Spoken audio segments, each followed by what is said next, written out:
Everywhere you look, someone is becoming their best self.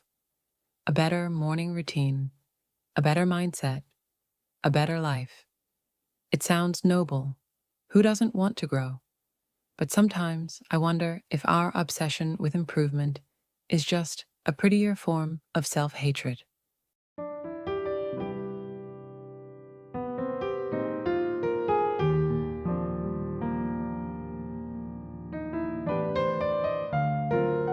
The endless chase.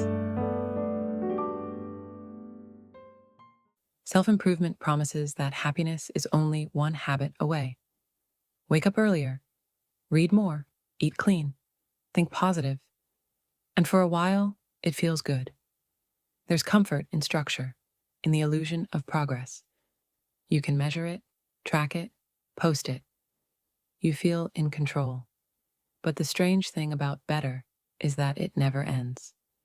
The goalpost always moves, quietly, almost politely, just enough to keep you running.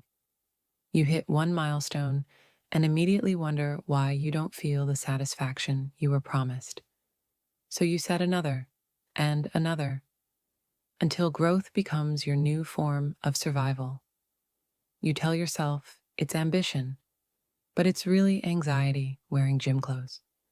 Every achievement lasts about a day before it turns into the new baseline you're afraid to fall below. And somewhere in that chase, self-improvement stops being about joy and starts being about fear. Fear of slowing down. Fear of being average. Fear that if you stop optimizing, you'll disappear. The irony is that we often start improving ourselves because we want to feel whole. But the more we chase better, the more broken we feel when we can't catch it. Improvement becomes a treadmill. Lots of movement, no arrival.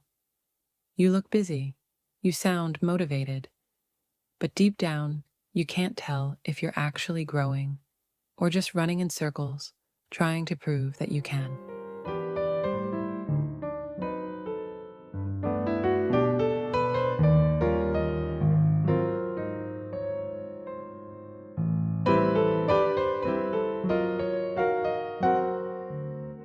The hidden belief. If you listen closely, most self-improvement advice carries a quiet insult. It says, "You're not enough yet." Every book, every podcast, every morning routine starts from the same assumption, that who you are right now is somehow incomplete. That if you could just tweak one more habit, fix one more flaw, achieve one more goal, then finally you'd earn the right to feel okay. It sounds empowering, but beneath it is a belief so subtle we rarely notice it. The belief that our worth is conditional, that peace and happiness are rewards we have to work for, not birthrights we already carry. So we become self-improvement projects instead of people. We take ourselves apart, polish the pieces, update the software. We treat our minds like operating systems, our emotions like bugs to be patched. And every time we fix one, another appears. Because what we're really trying to debug is being human. But humans aren't code. We don't upgrade, we unfold. We don't level up, we grow inward. And maybe that's why no amount of improvement ever feels like enough. Because we're chasing a moving target that was never meant to be caught. The moment we define what enough means, our idea of it changes. That's not failure. That's the nature of desire. The hidden belief is that peace lies somewhere just beyond effort. But maybe peace isn't found after we've perfected ourselves. Maybe it's what's left when we stop trying so hard too.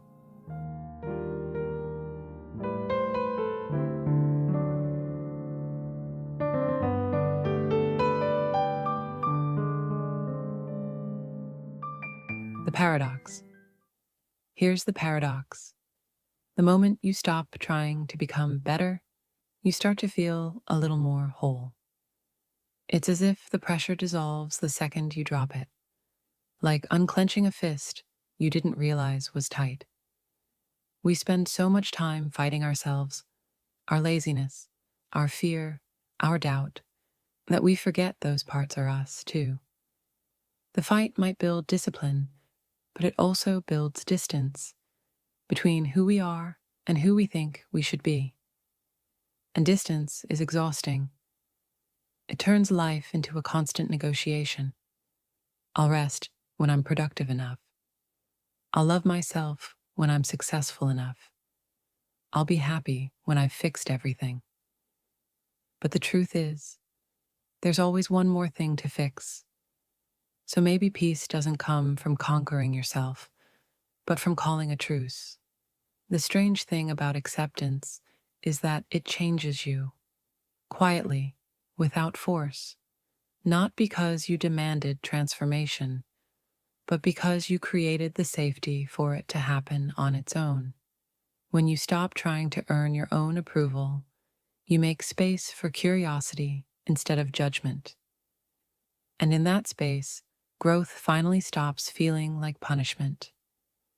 Maybe that's what real improvement is, not the pursuit of perfection, but the slow, patient unlearning of the idea that you need to be perfect at all.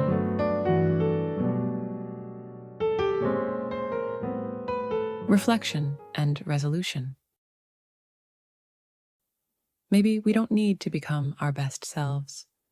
Maybe we just need to meet ourselves, fully, honestly, without judgment.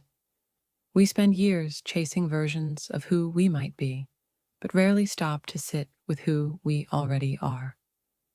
We collect new habits like armor, hoping they'll protect us from our own discomfort. But sometimes growth isn't about adding layers. It's about taking a few off.